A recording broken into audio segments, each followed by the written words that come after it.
Hi, this is Tammy. Soon we'll be taking an Australian summer break for the podcast.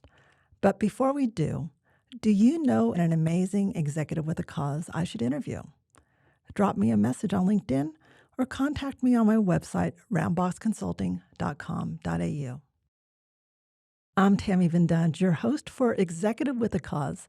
Today on the show, I welcome Bill Patrick, the CEO of the Outback Car Trek. Today, we're going to chat about the good, bad, and hard things about running a social enterprise.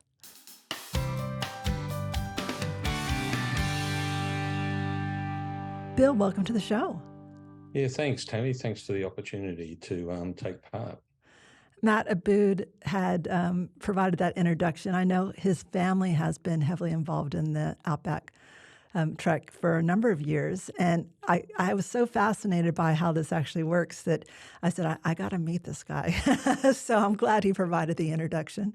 Yeah, well, hopefully Matt hasn't told you everything we do when we're away, but I'm sure he's touched on a lot of the good things. Yeah.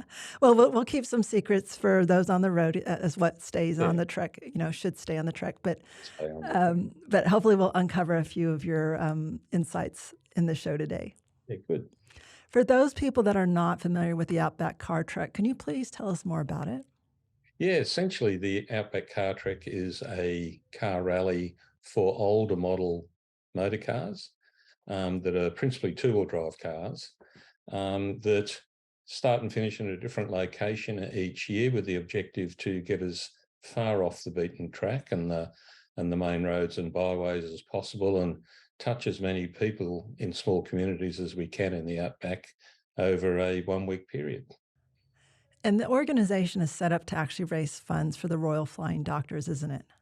Yeah, that's correct. It came out of a group of husbands and wives sitting around in a lounge room back in 1990, thinking about a way that we could do more for charity and give something back to our country cousins. Specifically, we'd all spent some time in the bush and in our younger years, and we were looking for a way to do that. And Jill Knox, came up with the idea that, well, why don't we approach the Royal Flying Doctor Service and see if they would let us raise some money for them, and we did, and the rest is history. Yeah.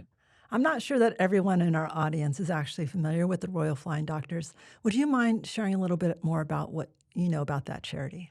Yeah, I'll pass on what I can. For people in other geographies, Australia's approximately the same size as mainland of North America, but only with a population of 25 million people. So very, very sparsely populated. And the Royal Flying Doctor was founded in 1928 by the Reverend John Flynn, who brought the concept of providing aeromedical services to be able to transport people to medical care that simply wouldn't live if they had to wait for a horse and cart or a buggy or a train to come and get them and take them back to the nearest doctor.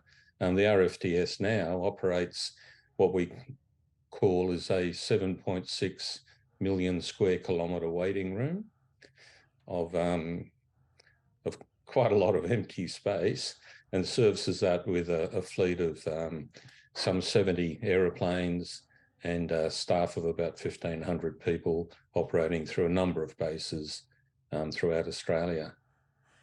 I don't think people understand how hard it is to get medical attention when you live out in these large farm areas or remote areas. That I know even with me moving to Australia nearly 2 decades ago now, when I learned that because properties are so far apart, of how they actually do addresses was based on how many kilometers away from a post office. Yeah. And so it's not, I guess, in everybody's mind how far away some of these properties are from each other and why the Royal Flying Doctors are so important to help them with medical needs.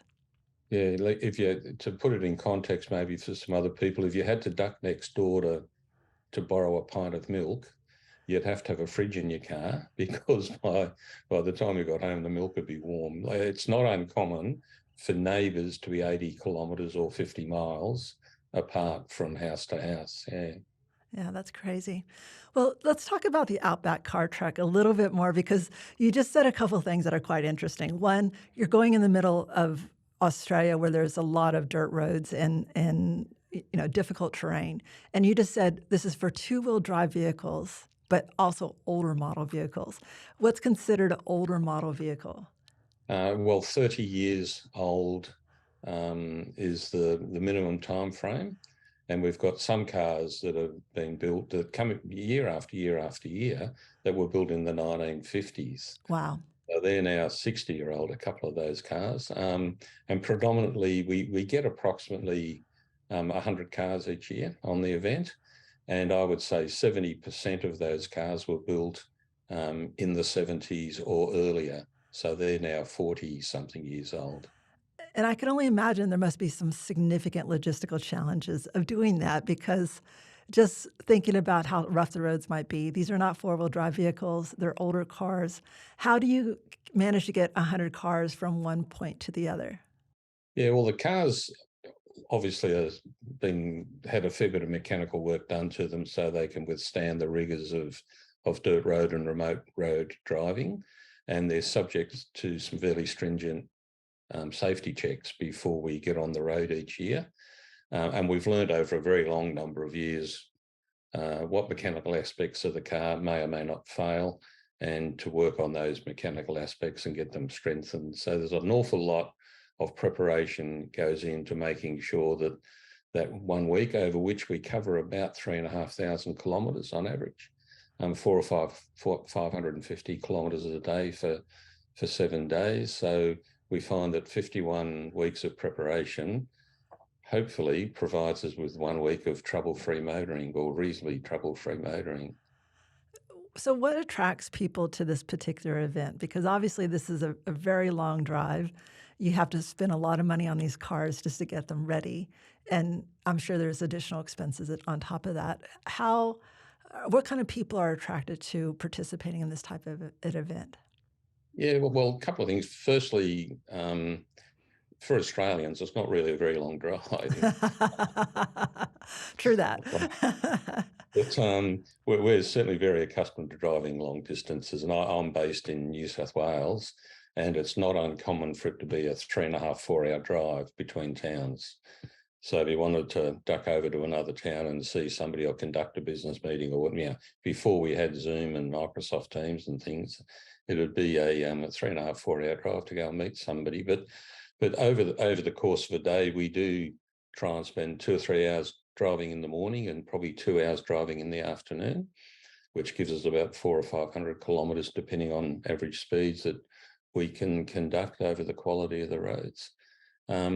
And the people that come along are absolutely from all walks of life, from street sweepers to surgeons to school teachers to scientists to whatever it can. I think the one common theme, or a couple of common themes, is the fact that people with a thirst for adventure, and people who have enjoyed in the past and want to continue to provide into the future the ability to have a positive outcome on people's lives who live in remote locations.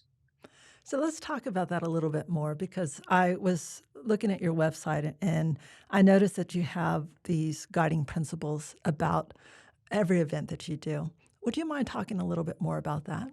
Yeah, we came up with they evolved over a period of time, of course, and we came up with the principles, foundations for the event some time ago, and based on the absolute fact that unless we put on good quality events that people enjoy coming back to, the events will eventually wither on the vine, and our ability to donate millions of dollars to the Royal Flying Doctor Service would flounder. So point number one is make sure we have fun. The optimum amount of fun, and make sure it's not at anybody else's expense, of course, but our own. The second point is twofold, really, is to have a strong social impact and a strong financial impact on the communities we visit, and by the introduction, what we call outside capital or outside money into these locations.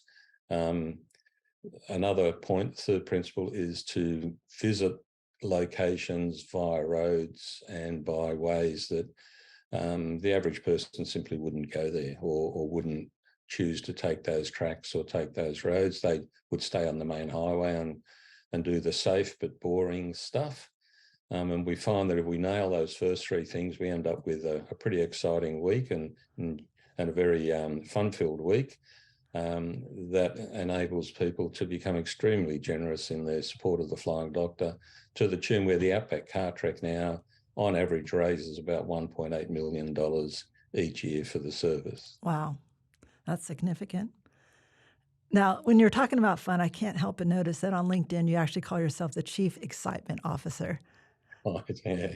Yeah. I'm also wear another hat, the Chief Marketing Officer, which is called the Chief Mischief Officer.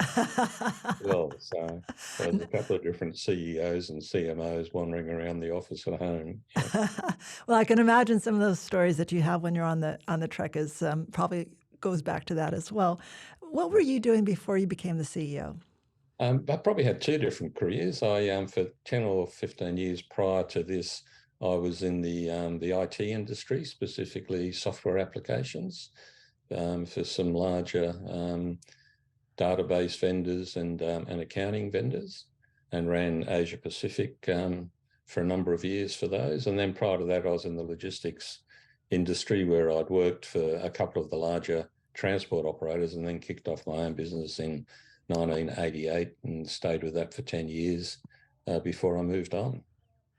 And then when you got involved in the Outback Trek, were you one of the people involved at the very beginning? No, not at the very, very beginning, but certainly not that long afterwards. There was a nucleus of about 10 or 15 people at the beginning. Stephen Knox and Jill Knox, if you like, founded the event with help from a lot of friends. Stephen, as it does for all of us, time marched on, and I took over from Stephen when he retired in 2008. And for what I want to go back to the principles again, because I think that some of the things that you talked about are quite important for organizations that are thinking about doing things for one specific cause, like the Royal Flying Doctors, but you're actually providing a social benefit and a community benefit as you're participating throughout this. You talked about the outside capital. Can you go into that in more detail when you go into these communities? Obviously, a lot of them haven't seen probably this many people come through their towns in a long time. What exactly do you do to help that community? Yeah, well, there's a number of different ways, and of course, some small towns are really quite small, like 7 people, 8 people, or 100 people. And if anybody's familiar with, or if you're not familiar with the geography of Outback Australia, often a tiny town is simply a set of crossroads with maybe a general store on one corner. You would know, Tammy, that there's always a pub on the other corner. That's never missing. Hopefully a service station where people can get some fuel, and probably a tennis court or a church or a hall on the other corner, and a smattering of buildings. And essentially in those tiny locations, the people at the service station wait until enough people have come in and filled up with fuel. So at lunchtime, they can afford to go over to the general store and buy the newspaper and maybe a soft drink or something. And when the guy in the general store sold enough newspapers and soft drinks, when he knocks off work that night, he's got enough money to slip over to the pub and have a beer on the way home. So that money simply rotates around the town, with the occasional grey nomad passing through to buy a tank of fuel and maybe a can of soup or something. But all of a sudden, come thundering down the highway, will be 100 old cars with about 300 people in them, or 275 people in them. And it's obviously it's all set up months and a year beforehand. But we will have the local people catering for us. So 1,200 meals a day in the middle of nowhere, breakfast, morning tea, lunch, and an evening meal. And we pay commercial rates for all of that. We're not out there asking people for a discount because we're raising money for charity. We're very, very happy. Kids' schools, we try very hard to work closely with the kids' schools or community groups if there are schools. And raffle tickets, it's not unusual for a school who might have an annual fundraising budget of, say, $2,000 or $3,000 to sell $5,000 worth of raffle tickets in one afternoon. That's incredible. And things like that just flow on. Yeah. And so, what about lodging? Lodging is whatever's there, which there's commonly not a lot. So a good week in inverted commas for the Outback Car Trek is probably 2 or 3 nights spent in larger towns where there's lots of services. Mechanical services are obviously important with the older cars, and that leads to motels and things. And then 2 or 3 or 4 nights where we will simply camp and swag. Yeah, under the stars, the 5 million star hotel. Yeah. Certainly a trek, and I can understand why you're saying these people have to have a sense of adventure to just enjoy it. Um, Now, going into these smaller towns and just being there for one off, do you ever get feedback from them in terms of how that's impacted them? Oh, for sure. There's lifelong friendships have been made by a great many people within the Trek community and also with the towns and villages that we visit. And we try and keep track of where the money goes to, what are the positive outcomes that so the community's enjoyed it. And it might be something seemingly simple to us who may live in the city or the large provincial centres, but it might simply be the ability to maybe a set of lights on a tennis court might be that community's fundraising mission for the year, or running water and taps and whatever in a pony club or in a community event, or it might be laptops for kids at school. It might be a shade cloth for part of the playground, or for the little kindergarten kids to relax under while Big Brother and sister are maybe off to school or homeschooling or school of the air or whatever. There's a myriad of different ways that money has a positive impact. And I noticed over the years that you've actually added some additional events. So the Bright Smiles Ride and Drive 4x4 the Dock. Do you want to talk about those events as well?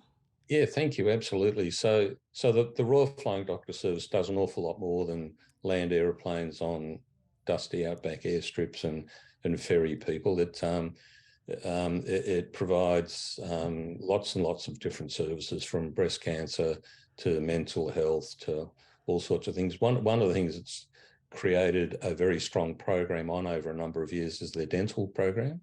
So providing dental services to people in remote locations. It wasn't unusual, we found, 10, 15 years ago, for someone to travel 8 hours each way just to be able to visit a dentist. So as a result, it didn't happen. People ended up with poor oral hygiene, and there are a lot of ramifications of that, all the way down to blood diseases and different issues with various health aspects. So we started off, or the RFDS started off a dental health program, and now has around Australia a number of trucks that are fully kitted out with dental chairs, x-ray machines, hygienists and dentists and dental assistants that have a roster of visiting different areas. And we started the Bright Smiles charity ride specifically to raise funds for the dental program, hence the name Bright Smiles. And we run that for a week in the end of April each year, the shoulder season for us here in Australia, between between the end of autumn and winter, and raise funds there. So that's the Bright Smiles ride. Another event we run is Drive for the Dock, or Drive 4x4 the Dock, recognising that whilst not everybody has a 30 or 40-year-old two-wheel drive car they want to take out into the bush, a lot of people do have four-wheel drives and all-wheel drives. So we run a number of events each year that are dedicated to those people that may be a little bit more relaxed, certainly always motel rooms, but certainly still on dirt roads and small communities, and touching people that normally wouldn't get visited by too many people from the seaboard. Okay, so you have three major events that you do every year. Let's talk logistically of some of the things you do operationally. You are the CEO. How many staff do you have working for the organization? Oh, there's three of us. There's me, myself, and I. That's the three. But I Okay. do get a lot of help from family, from daughters and my wife as well, to check my spelling and all those things. But essentially, it's a full-time role for myself, and over the period of a year, it's a bit lumpy. It's probably 6 or 8 months worth of work over a year. And do you have additional help during the actual event? Most certainly. So during the Outback Car Trek, which is the larger event, we run a team of volunteer officials who volunteer their time and their motor vehicles to work as directed on the event. And that's normally about 30 people, Okay. 28, 30, 32, depending on the year. And they do things from staff control points. So we found early in the piece that it was important to finish each day with the same number of people we started. So we do run control and checkpoints morning, noon, and night, and that's manpower intensive or person intensive, as well as we have a team of mechanics vehicles that follow the event. So there's normally 3 cars staffed by 6 people who may or may not be qualified mechanics, but they're certainly very good bush mechanics at getting all the little niggly things that can go wrong. One of our larger telcos here in Australia, Telstra, provide us with a vehicle that's staffed as a communications van or 4-wheel drive. So they've got satellite technology, and they also provide us with satellite phones for free for the officials. That vehicle is very important in the sense that, sure, we can upload our social media and talk to our kids each night or our grandkids each night. But more importantly, if we do have an issue, which touch wood happens very, very rarely, we're able to get in contact pretty quickly with anybody that needs it. And also we have 2 vehicles that one's staffed by a doctor, an RFDS doctor, and one staffed by an RFDS nurse that we put into the back of the field. So if there is anybody that has a health issue during the day, they're fairly close to being able to have a medical professional help them out. And so are all these people volunteers? Yes, they are. Yes, Yeah. Okay. absolutely. Yeah. Amazing. Yeah. And since you started, I could only imagine some of the challenges of doing this actual event. Um, Things like just getting water. Yeah. Well, there's just so many things. And I guess after years and years, I've been coming up on the event now for 20, towards 30 years. And a lot of them, I guess, I don't fully think about anymore. It's just like, lacing up your boots when you put your boots on every morning. It's just something you naturally do. But water, fuel is a perfect example. Food, of course. It just, I actually, if I ever wrote them down, I'd probably fill a notebook with all the little things that we do that we just take for granted. Yeah. And in terms of the challenges over time, since you have been doing this a long time, has anything changed during that period? Yeah, a couple of things have changed. Technologies, whilst the cars themselves aren't subject to technology, the way that we manage and control and run the event has changed. And certainly just speed of communications has been a huge improvement. So if something's needed, if something has to get done, and whatever, either through some of the later UHF radio technology or sat phone technology, we can pretty quickly get in contact with the right person at the right time to get them to the right place. It's not unheard of, and it happens quite frequently where there might be a road closure. Again, for people not familiar with Outback Australia, we don't get a lot of rain, but they do get some. And sometimes even the tiniest bit of rain on remote dirt roads that haven't seen rain maybe for 18 months makes them impassable instantly. So we've got to reroute things. So getting people and getting the instructions across 100 vehicles and make sure that people still end up in the right place that evening for their accommodation and their meals and their fuel and whatever requires a lot of footwork. But technology's helped us so much with that. Yeah, it's been great. Now we have had quite a bit of rain on the coast, anyways, over the last couple of years. Is Yeah. that impacting your trek at all? Well, it has, and I guess we do what we can each year to make sure we've got solid Plan Bs in place, and point of no returns is anticipating that Murphy's Law is always very close to being around the corner, but Plan Bs aren't always possible. Sometimes towns are just where towns are, and there aren't any alternatives on tarred roads or sealed roads. And the last couple of years been especially challenging, but we've had the the ability to know what, plan for the worst and hope for the best style scenarios. Um, and we found a couple of years ago, we got rained out after 2 days, and we spent the entire week in rain after that. So we had to stay on the sealed roads, but we managed to find the tiny byways that haven't been travelled for a very long time by most people because of the big highways that have been put in the last 20, 30 years. And we visited smaller towns that have been forgotten, and people just had a ball. We'd go and visit little towns and buy a hamburger or buy a T-shirt or say good day to somebody and drop into a kid's school unannounced because our normal route had been changed. And it was just, smiles and laughter all the way around. It was great. Right now, you said you're running it largely by yourself, and then you have a little bit of help from family. If you could make any changes to this particular organization that would change your staffing, what would you do? I don't know. There's a lot I would change. I think, and we're slowly doing it. We changed a little bit of the structure of the volunteer community that helps us, because there's an awful lot of intellectual property wrapped up in the people that come along, and we probably don't make as much advantage of that as we could. Um, but really, part of the objective is to run as lean and mean as we possibly can. Basically within reason, every dollar we spend is a dollar that we don't donate to charity. So we're pretty fine with that. From my role point of view, there's probably 4 different weeks of the year that's pretty intense, and they are what we call survey runs. So we go out and we reconnoitre where we're going to, we work out what we think the route will be on paper. Then we go out and find out that we didn't quite get it right on paper. We've got to change this and change that.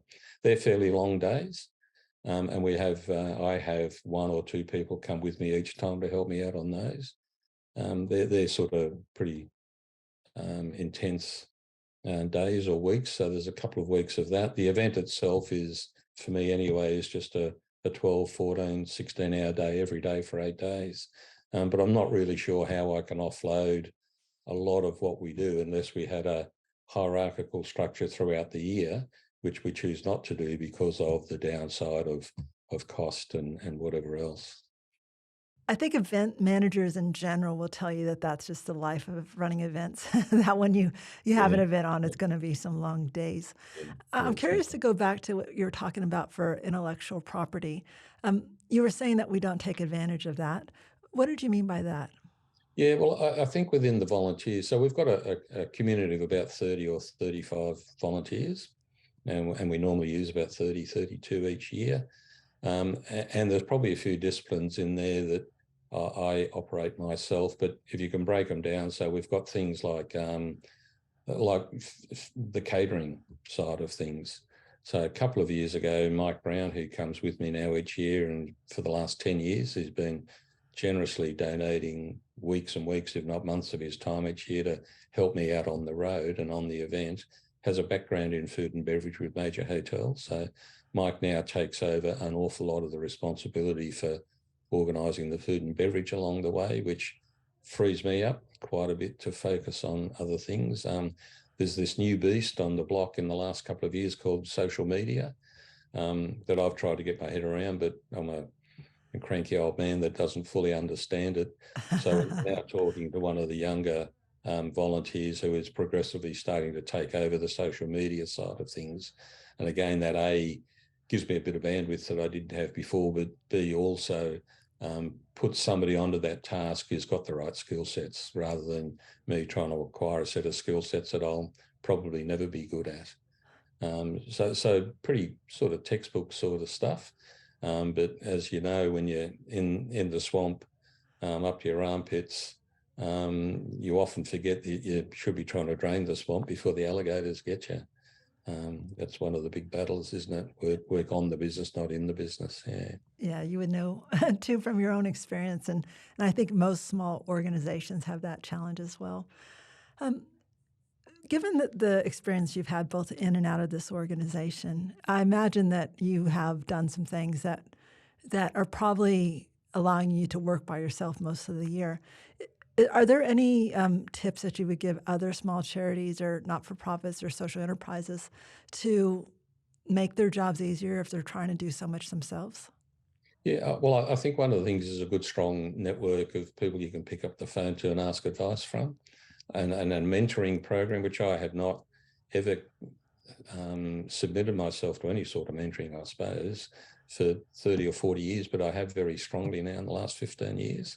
And often just mostly in a semi-formal way. It's formalised, but it's not fully formal. There's that, and there's then just a good group of family and friends where, as I say, you can pick up the phone or go and grab a cup of coffee or just go out and let off a bit of steam every now and then when you're getting frustrated, maybe by your own inability or by other, what's important to me isn't always important to somebody else. Um, and people in remote locations operate on different timeframes sometimes as well, which I fully respect. So there's all those little niggly things that, if you've got a good support group around you, can massage you and get you over the other side. And I wonder too, Bill, given that you're a one-man operation right now, do you ever think about your succession planning? Yeah, yeah. Well, I'm getting to an age now that sometime in the next few years I'll be 70 soon. So Wow. I've started to think, and it's about time we started to look for a safe pair of hands to pass the legacy across to. Um, and that's not formalised in my head yet, and I'm not in any hurry to do it, but I recognise it needs to be done, and it might be something that might take 2 or 3 or 4 years to pass across. So it's something that I've put up on the whiteboard in the back of the office to start thinking about. Yeah. Well, I'm sure the Royal Flying Doctors are so grateful for all the money that your company's been able to raise for them. In fact, how much have you raised over the last few years? Well, the last 10 years we've raised nearly 20 million. Wow. Was the last 13 years, I think it is, we've raised a bit over 20 million, but over the 30 years, we've raised 33 million. Yeah. A significant income stream for them, I'm sure. And, Yeah, you know, yeah, I'm sure that they even budget for it every year, knowing that they have this amazing organization that's helping them every year. So yeah. that's No, the fantastic. RFDS are wonderful people to work with. They're certainly the world's preeminent aeromedical or remote location medical providers. Um, Australia's most trusted charity, I think, now for 7 consecutive years, and an absolute treasure and a pleasure to work with. Yeah. Mm. Do you have any other advice that you'd like to share with others? Well, I'm not sure that I think I'd be in a position to provide advice to too many people. I Oh, just Bill, you've been doing this for a long time, and it's been a very successfully run event for a very long time. I'm sure you have something to share. Yeah, well, I'm not sure. We just do what we do every day. Just a boy doing a job. I think that was Val Kilmer in one of his movies. But yeah, we just come to work and do our job to the best of our ability. We always find ourselves coming up short and try and do a bit better next year. But no, I think make sure you've got a good set of core values. Make sure you've got a strong social and family network for the time, because times do get tough sometimes and it's pretty lonely sometimes. And keeping constant contact with your constituency. Yeah. Bill, thank you so much for sharing what the Outback Car Trek does. The work that you guys do for the Royal Flying Doctors, not just yourself, but obviously a whole lot of volunteers and participants in these events every year. There's a lot of people in various communities that wouldn't be able to get the help otherwise. And I think for those of us who live in the city, we underestimate how vital that service is. So thank you for that work that you do. If people want to know more about the events that you're involved with, what's the best location or website we should send them to? Well, we run a website for each of the events, but the lead website is outbackcartrek.com.au. And you'll find links on there to either the motorcycle event or the four-wheel drive event, and also through the front page of that about the actual Outback Car Trek itself, and also the work that we help the Royal Flying Doctor achieve in remote locations. Bill, thank you so much for your time today. It was really great to learn all about your company that does so much for the Royal Flying Doctors and just knowing what your volunteers and participants do every year. Okay, thanks, Tammy. Thanks for the opportunity to share some thoughts.